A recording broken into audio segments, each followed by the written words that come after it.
Okay, so now I'll be here editing. And life is So good. you are now recording. I wish you a happy recording. Yeah. Hello everyone and welcome to the show. Straight from Lisbon, Transmissão Capsula the studio, our podcast, EXPORTUGAL.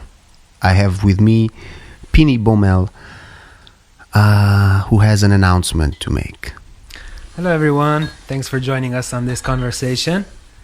I'm going to be giving you a warning now. We're going to be saying a lot of stupid shit on this show, and we mean it as comedy. If you take us seriously, then you're going to be missing out on a lot of fun and also completely misinterpreting what we're trying to say. So don't be so serious about what you're listening to. This is for fun. Back to you, Luis. So this was fun.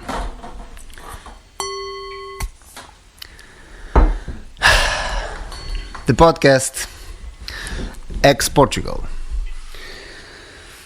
Pastel de nada. Here we are trying to understand what Portugal is.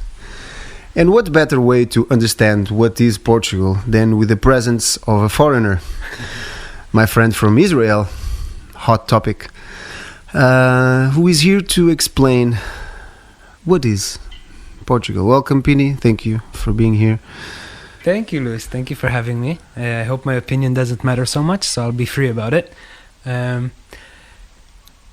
me, Portugal is an interesting metaphor I can use to describe Portugal is the backyard of a very strange neighbor. It's a beautiful place. It belongs to someone else. You can fantasize about what you would do with that garden, and I think that's a bit what Portugal is like for me. It's a backdrop for some fantasies. Like a La La Land? Some of it is a bit like La La Land. If you go to Boom Festival, like I did, you'll find some La La Land there. But I meant it more in a way of maybe a crossroads, a connection between East and West, North, South, European, African, South American mixture, a place that has bridges to all of these worlds. And wow, I never thought about that. Portugal is in the center of the world, so it's everything and nothing in a way. It happens to be in the center of the world and all the way in the end of Europe at the same time. So it's really interesting. It's the beginning and the end, and the end and the beginning. Portugal is like this vortex, I guess. Or a very weird cocktail. Yeah. And who are the Portuguese people? So the interesting thing about the Portuguese people that I've met so far is that they have this, obviously, an image of themselves as being very deep. You think Portuguese people think that they are deep? I think they live as if they're very deep. And they're not? I think there's no way. Too many bakery shops around to be taken seriously. Okay. Yeah. So, have you tried lots of Portuguese food while you were here? Oh, I've tried a lot of Portuguese food, yeah. Did you try pastel de nata? Oh, I try to eat one every day. Yeah, it's pastel de nata is a great metaphor for Portugal. It's a pastry that's full of sugar and full of eggs and full of cream and is too small to share with anyone. What? Because it's so small, yeah, right? you just stick it in your mouth and you swallow and you forget about that for a minute. It's like a selfish candy, pastel de nata. But you like it, no? A personal pie, of course I like it. Personal pie. From 0 to 10, how much do you rate pastel de nata? I think it would be a 10, except for the size that is unshareable. So maybe give it a 9. Okay. Bacalhau. Do you like bacalhau? So I've tried bacalhau once. I'm not going to try it again, obviously. I didn't like it. It's way too salty for me. It's a dead fish that was then killed again and again and again before it reaches your plate. And it seems, it seems to me like a shame that a country that has such a beautiful coastline and so much access to ocean and rivers would have to choose a salted out conserved fish as a national food. It's kind of morbid, isn't it? Like this bacalhau thing is like the fish has died many times and then or like the sardines, also similar, another national food. Conserves. The kind of food they gave us in the army, you know. So you think Portugal is like a morbid place? There's like this fantasy about death. I don't know, because like we like, you know, like even the the conservas, the canned tune. That thing looks like a coffin, you know, for the dead fish. Yeah. Do you think Portugal is a place where people think a lot about death, or? I know that Portugal is a place where a lot of people come to die, right? There are a bunch of old Europeans coming here to live their last days in the sun, no? All kinds of people come Yeah. here, right? Yeah, a lot of different kinds of people. I think Portugal is has the emptiness. What do you think of the Portuguese police? So Portuguese police, we've run into them several times. You know? They're very nice. I think they're Very nice. They're very soft. They're very soft in comparison to most of the policemen I've met, and you know, and I can understand why Portugal police probably has to deal with like traffic sometimes. You know, in Israel we have a war, so the police is kind of different. It's different. Yeah. Yeah. Here is peaceful, no? Here is, it's There's no war. peaceful like an old age home. You know, there's no reason to fight anymore. Okay. And do you like the Portuguese coffee? I like it until they burn it. Yeah, but I like other places' coffee much better. You don't like Portuguese No, coffee so no. much. It's very hard to ask for the right kind of coffee. Do you in think Portugal? people in Portugal drink a lot? Yes. I don't know. In comparison to Europe, obviously, probably less than some other places, but it's very cheap to be an alcoholic in Portugal, and it seems to me pretty common. I don't judge people's drug use, but alcohol is not my type of drug.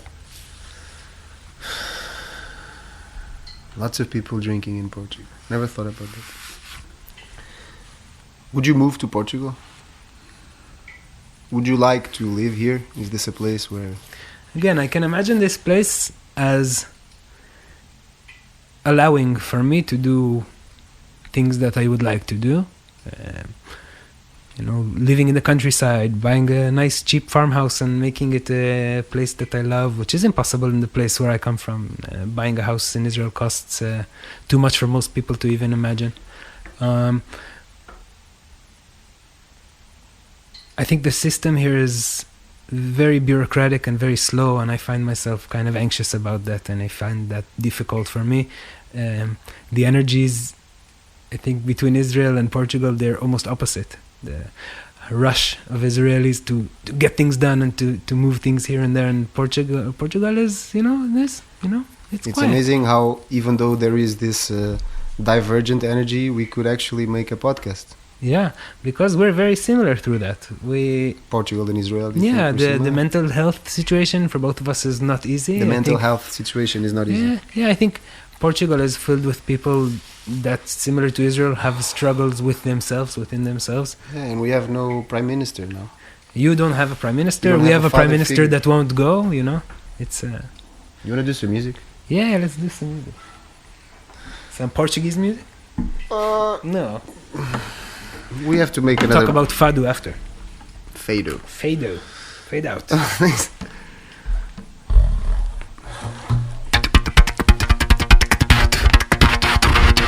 I'm getting serious here. So I was looking at your hat.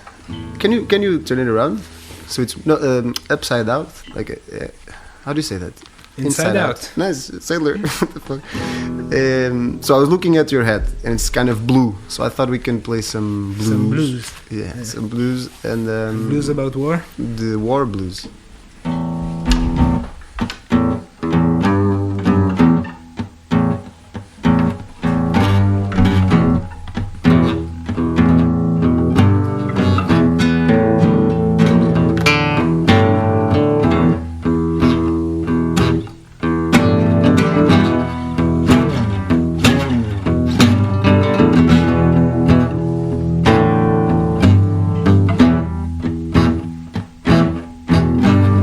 War in the east, war in the west, war up north, war down south. Well, until the philosophy which hold one race superior and another inferior finally and permanently discredited and abandoned. Everywhere is war.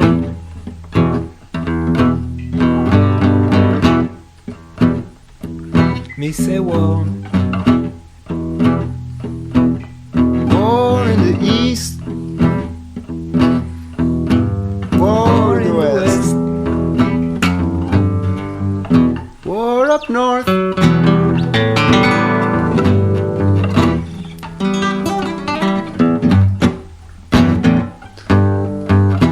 War down south.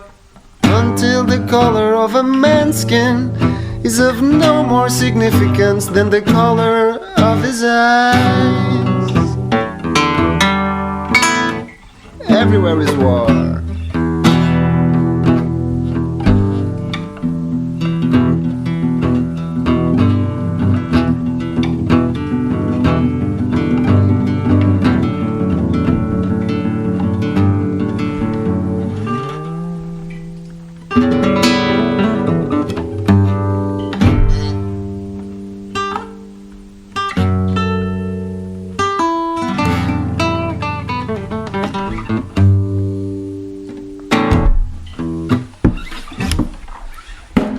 Opa.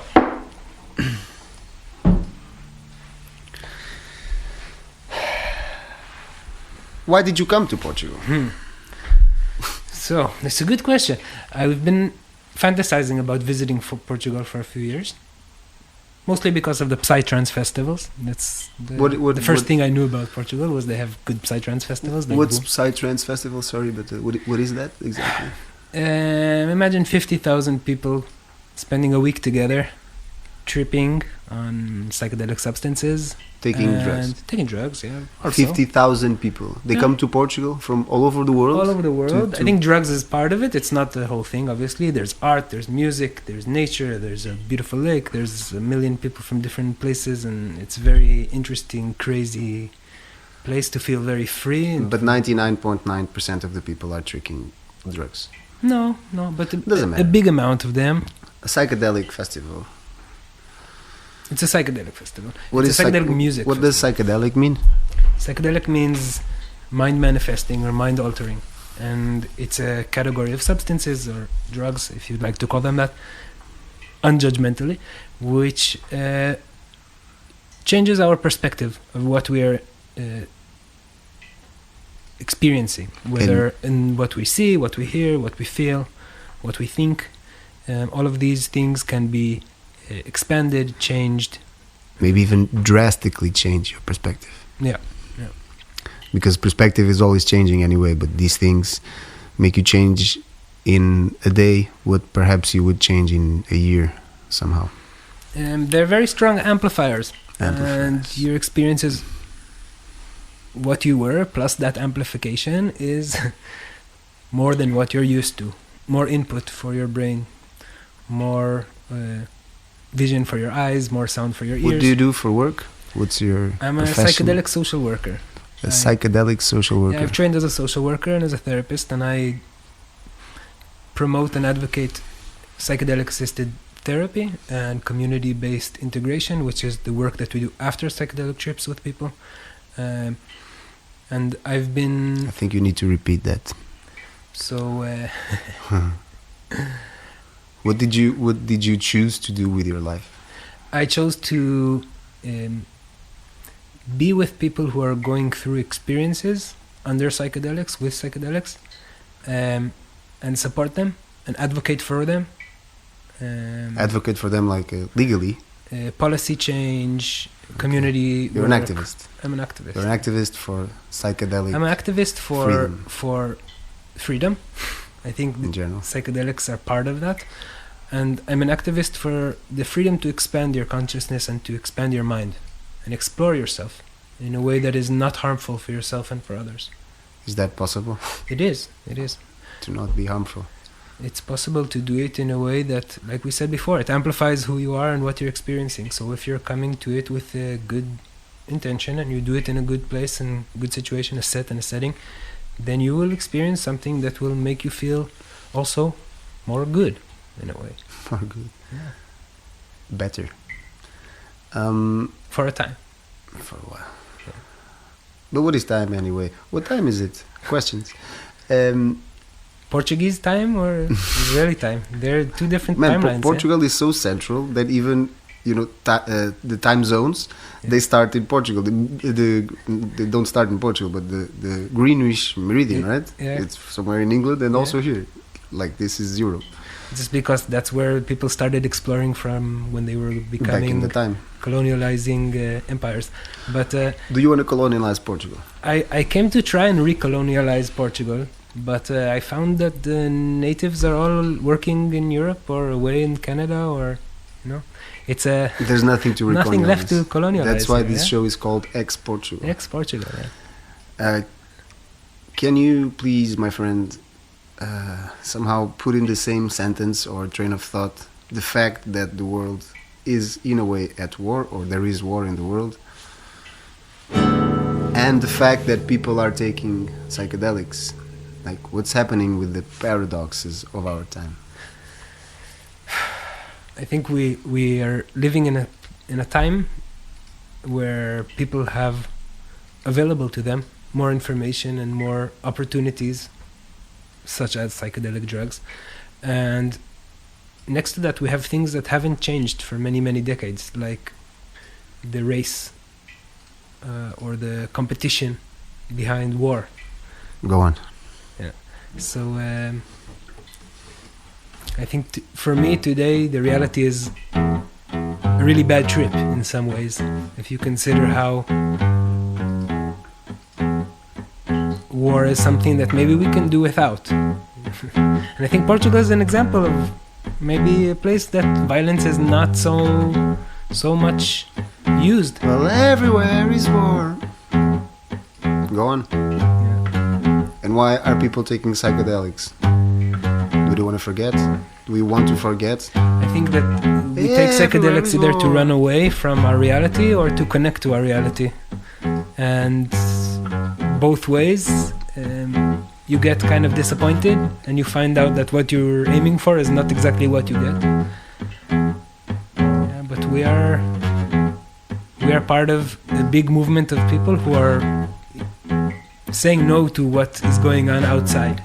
Are you an anarchist? I am an anarchist in some ways. What is an anarchist? An anarchist is someone who believes in the humankind, that each of us is good enough to manage on our own, and we don't need to be treated like children or like pets. Can you talk a bit about trauma? I can, yeah. I think trauma is the memory of suffering, of pain, and the reaction of fear that more of that will be coming. And in places where there is more fear and more pain, I wouldn't say more suffering because it's just different. There was war. Yeah, war, for example.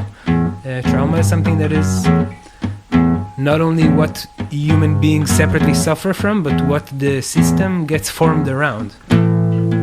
So there's trauma formed, and by learning about trauma, we become trauma informed. And we get to change the system from a traumatizing system to a supporting system.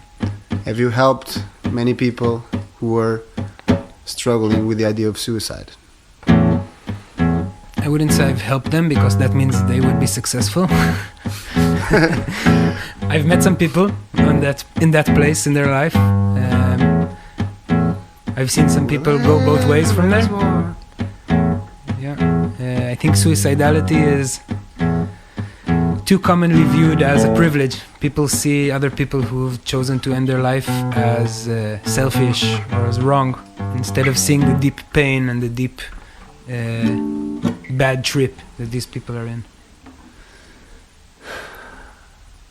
Do you think the world is lacking empathy? I think even asking that means that we are lacking empathy. Are you gonna be in Portugal for long? Not currently, but I'm sure I'll be back before long, and I'll probably be staying again and again. I really like Portugal. The things we've said here are kind of the jokes we have the privilege to make of a place where we have the privilege to make jokes. But why are Portuguese people miserable? It's a great question. Why are they miserable, Luis? So it's all relative in existence. Even existence itself is relative, because at the same time as I exist, I don't exist. Paradoxes. And here the paradox is that we are indeed in a paradise, in a safe, central, nice weather place. Amazing weather. Amazing weather, and weather is important. Yeah. Food is also important, and even though you don't love Portuguese food, there's food to eat for everyone, which is nice. And we live in this paradise, but we don't know it's paradise. Yeah. So we can even say that we suffer from the heaven condition of being in heaven. That makes us lazy. I don't know. I think Portuguese people are human. People are lazy? They're sad to be lazy. You know how depression comes from anxiety, right? It can happen that people think so much that then they start to lack energy in the body, because so much thinking is going to get you to move less, because thought is wasting or usage of energy. And then there's no energy to move and actually do stuff. And then you think. As you think more, you move less. And then that's when your anxiety becomes your depression, right? Even though a person who's depressed is seated, there's no movement. The movement of the mind is very fast. And when somebody's moving a lot, the mind is not moving so much. So one more paradox. Portuguese people are so hyperactive in their thinking that then they seem to be lazy because they don't move. But they're thinking, bro. They're thinking. And even if they're not very smart, they're going to be geniuses. That's the thing about the Portuguese. Did you like the Portuguese people? Can I help you? Like, do you need directions anywhere? So how do I get to Belém from here? Belém. Oh, Belém. You Belém, just see that over go here? out here. Take the first one on the left. Não é a primeira, não é a segunda, é a terceira.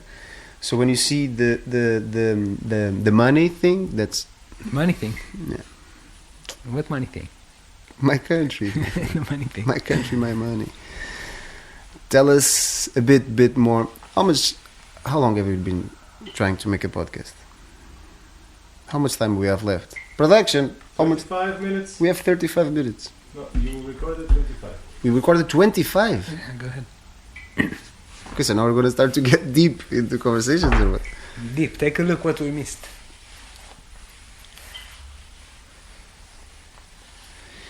We are planning to... So this podcast is brought to you by Oxygen. It's our sponsor. Air, life, life itself is our God. And it's with the help of our sponsor that we do what people do with podcasts. People do with podcasts to promote themselves. Are you talking about breathwork now, Luis? Yes, but first... Is this advertising? Of course, this is advertising for breathwork, which is advertising for me because I'm working with breath. But yeah, so oftentimes people do podcasts and they're talking about subjects, but their intention is to promote themselves. This can happen sometimes, and it's absolutely normal. This podcast is us saying that we are promoting ourselves with this podcast. So I'm not a podcast person. I'm a breathwork facilitator, some might say.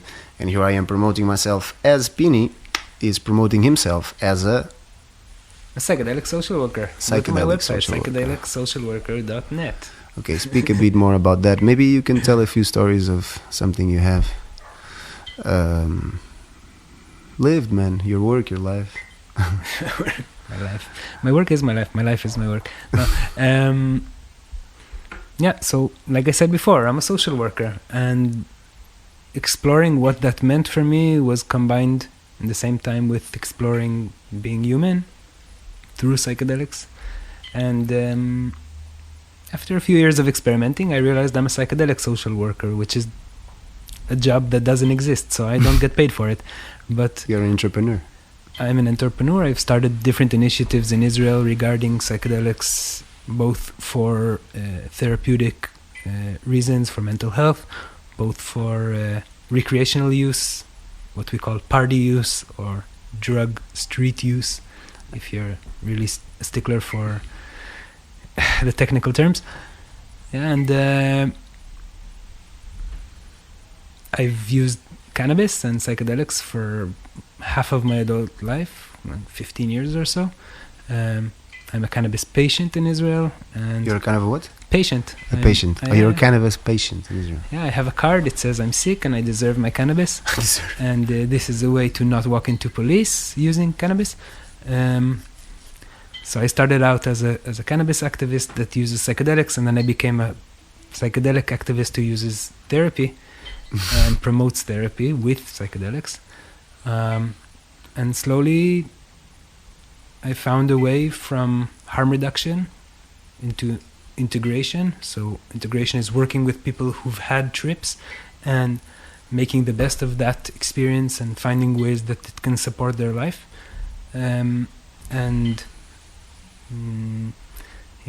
that's what I do. Okay, so... Oh, and we started a ketamine clinic also in Jerusalem. First ketamine clinic in Jerusalem, where a psychiatrist gives people drugs in the presence of a therapist for mental health reasons. So if you have suicidal depression and you don't want to kill yourself, that might be a good option. Check it out. If you have suicidal depression and you don't want to kill yourself, or you're too lazy or too busy, I want to kill myself, but I have stuff I gotta do tomorrow. I don't have time to kill myself. Maybe next day, and then you forget, you keep procrastinating. Do you think I need help? No, okay. I think you are help. Okay, tell us what you do, Luis. What is breath work? What kind of people need breath work? Can I charge my phone with breath work? If your phone is you, yeah.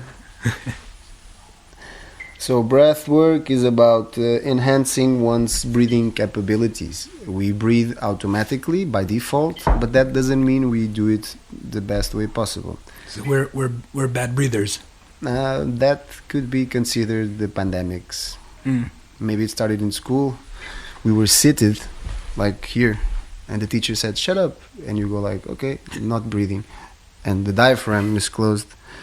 And then the breath work is about getting this to happen again, and maybe you can regain some vitality. And it's also a mind-altering substance, this oxygen and carbon dioxide cocktail that we are. Yeah. So oxygen is also a drug. It makes you feel things. My master taught me, my other master, not you, he taught me the definition of pharma, the Greek definition of drug, is that which, depending on the dosage, kills you or saves you or heals you. No? So I guess too much oxygen will eventually kill you because, you know. It's interesting. Oxygen is also the name of my brand for harm reduction education in Israel. It's an acronym for harm reduction, information and education in Hebrew. And the name. Yeah. And I didn't think about breath when I was inventing this name. I was just thinking of something that is free and available to everyone. Like that oxygen makes me think still also is. like everyone still water. Same as water. H2O, 2 molecules of oxygen for one molecule of hydrogen. Water is mostly oxygen. Believe it or not, this is advertising for breathwork. Castelo. My friend, I think I'm gonna have to ask a possibly more difficult question. Why did you put the kids upon the table? No, that's not the question. Yeah, they wanted to. No. So you were here in Portugal, brother, and one day you pick up your phone and see that very strong terrorist attacks started happening in your country. And one of them was at a Psytrance festival. And you would probably be at that Psytrance festival if you were in Israel, not in Portugal. That's true. Yeah. And how did that go, man? And how do the people that were in this festival, hypersensitivized and saw murders of their friends and their own lives at risks. How do these people get out of that bad trip?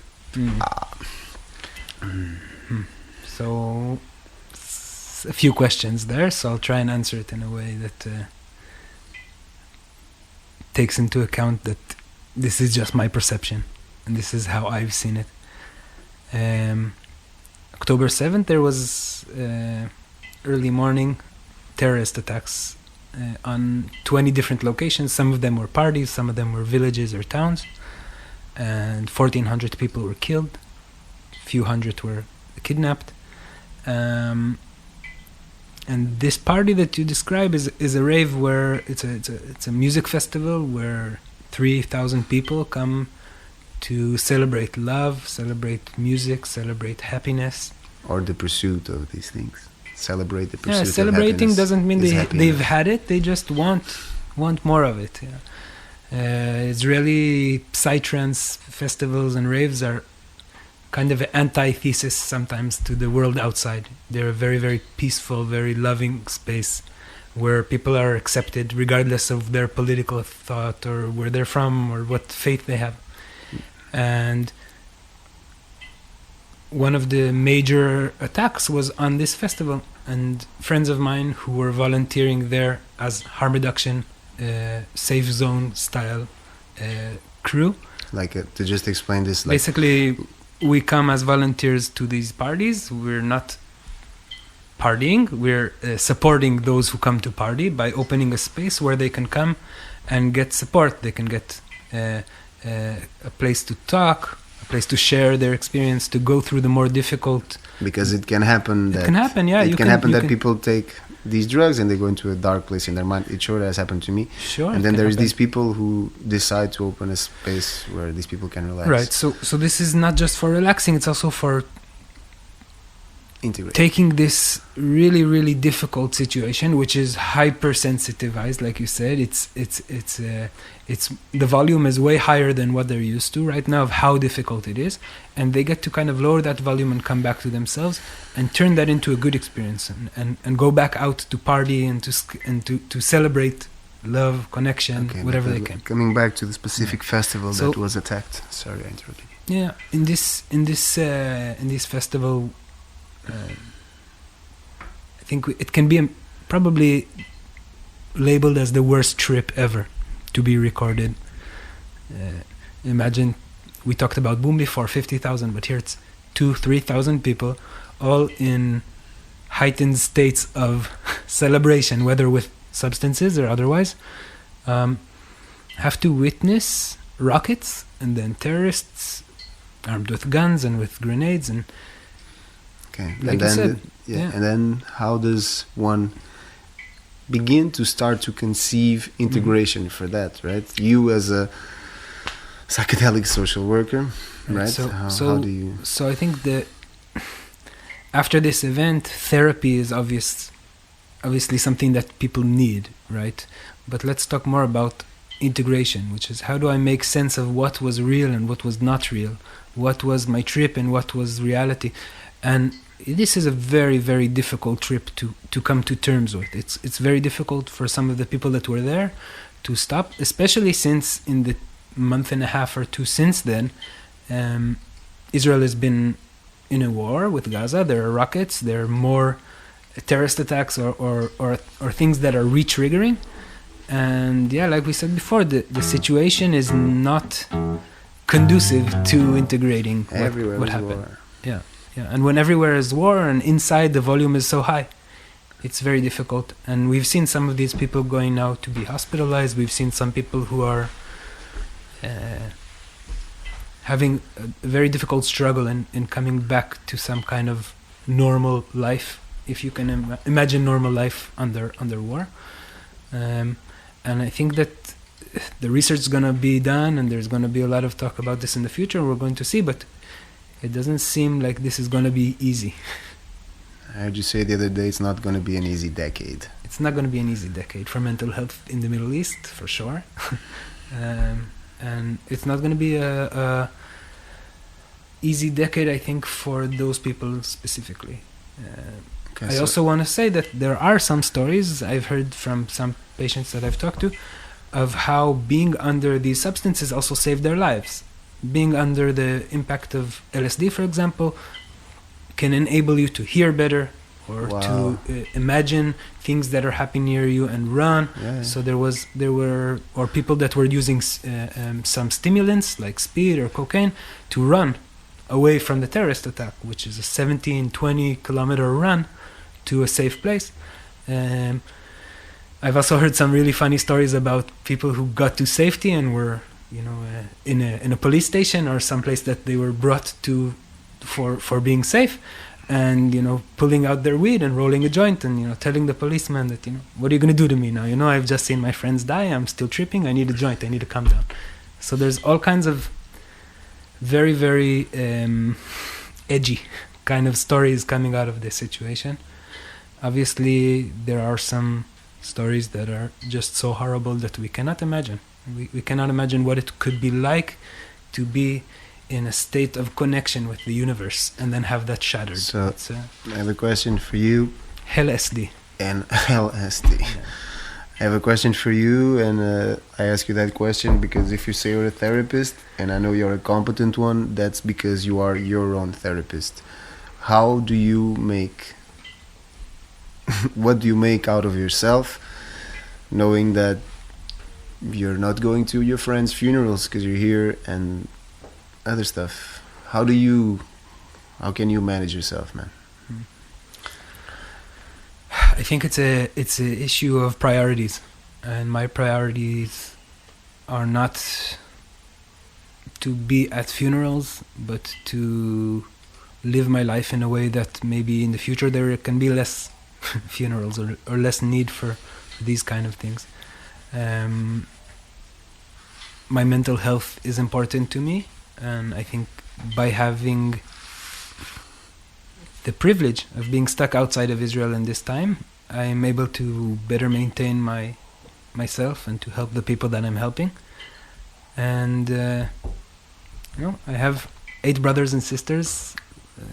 Most of my nephews and brothers and brother-in-laws are in the army now, and I'm quite happy not to be in the army right now, even though I can see why for them it's super important right now, and I can see why maybe protecting our lives is something that other people would feel is important now. I don't live my life as a nationalist. I don't live as an Israeli. I live You're as a tourist. Pinni. No, we're all tourists in this world. Yeah, we're all tourists here, and nobody is the tour guide. Nobody knows the way to go. I think breathwork and psychedelics are ways of exploring and being a better tourist, or another way of being a tourist. How fucked up is the world, my friend? It's very fucked up. How difficult is it to live and survive emotionally in this sick world? I think we're coming back to why Portuguese and Israelis are both in need of mental health, of breathwork, of therapy, of community, of empathy. Just so that we don't feel so shitty, yeah? Because we can remind ourselves that there's more to this than just how difficult it is and how bad it is. We talked about suicidality before, and a big part of helping people who are suicidal or are in deep depression is finding motivation. And exploring the motivation to live is very different from exploring the motivation to die. Some people really, really want to die, and some people really, really want to stop living because their life is so difficult. And when you understand motivation there, and you understand commitment, which is another important part, it's easier to live. It's easier to live when you know what you want. It's easier to live when you have a chance to explore that. Without this, life is pretty gray. Pretty gray. Or, black. Dark.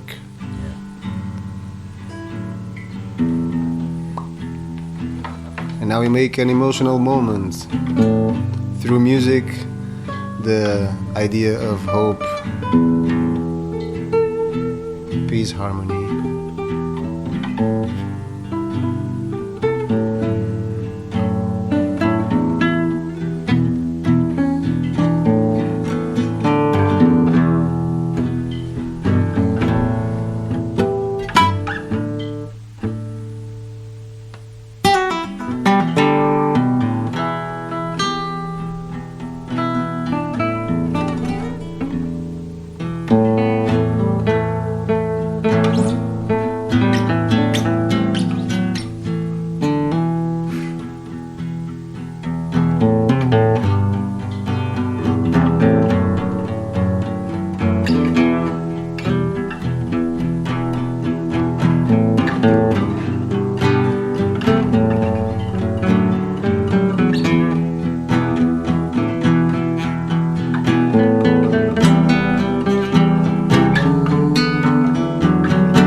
to this one, huh?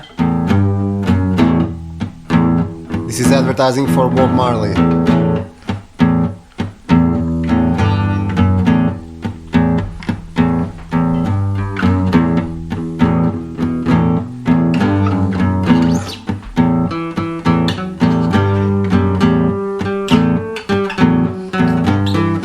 Until the philosophy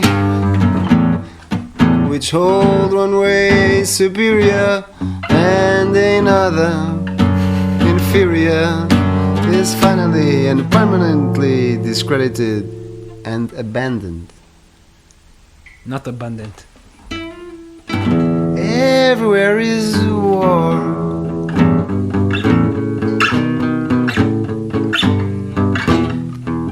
War in the east, war in the west, war up north, war down south, until the color of a man's skin is of no more significance than the color of his eyes.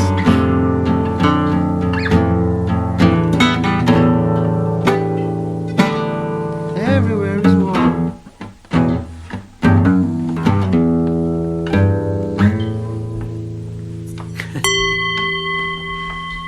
So this is us blessing our incompetence. Two men pretending to play on two guitars. Two guitars pretending to be played. By two men. So, talk a bit more. And actually, I want to ask you a question while you're doing all of that. I'm wondering what it's like to be Portuguese and to choose to stay in Portugal, because I know that there are many Portuguese people who are moving away or moved away to look for success in other places, and I'm interested to know why you're still here, ex-Portugal.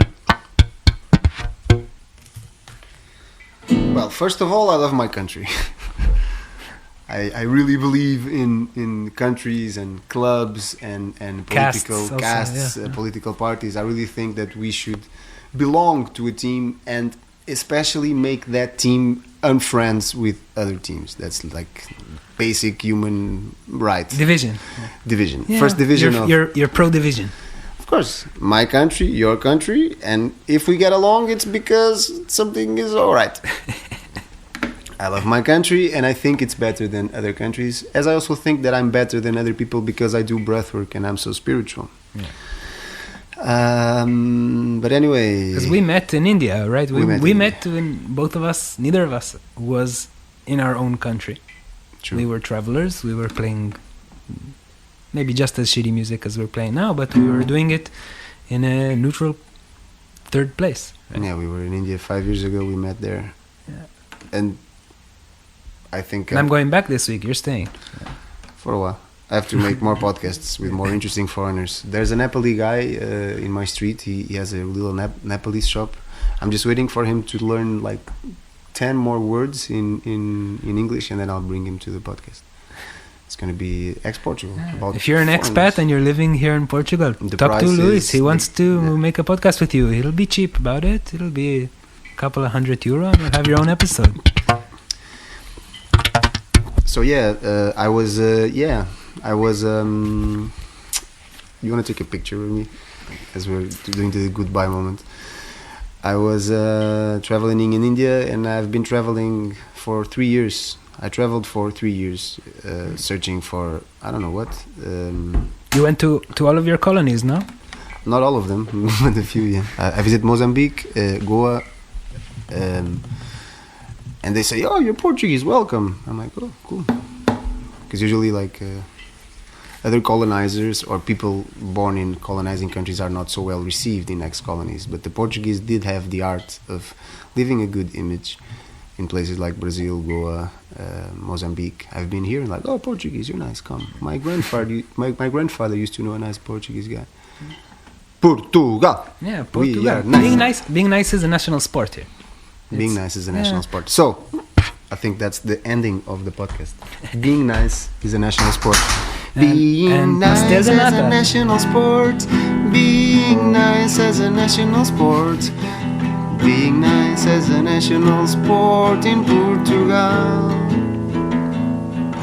Also carbohydrates and sugars.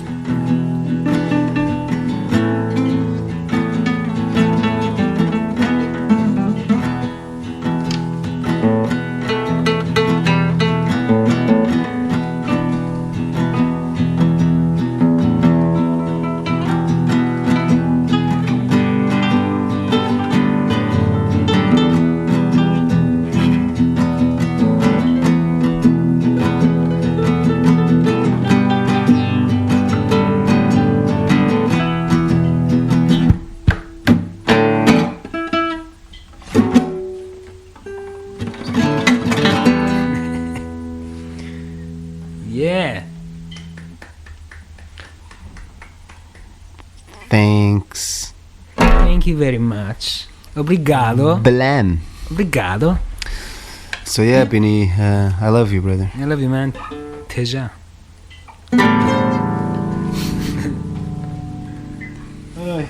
Até já. Até já. Até já. That's very nice. It makes Borat seem nice. Até já. Cut? Yes. How much time we have? Oh. É, está a bater aos 50 horas.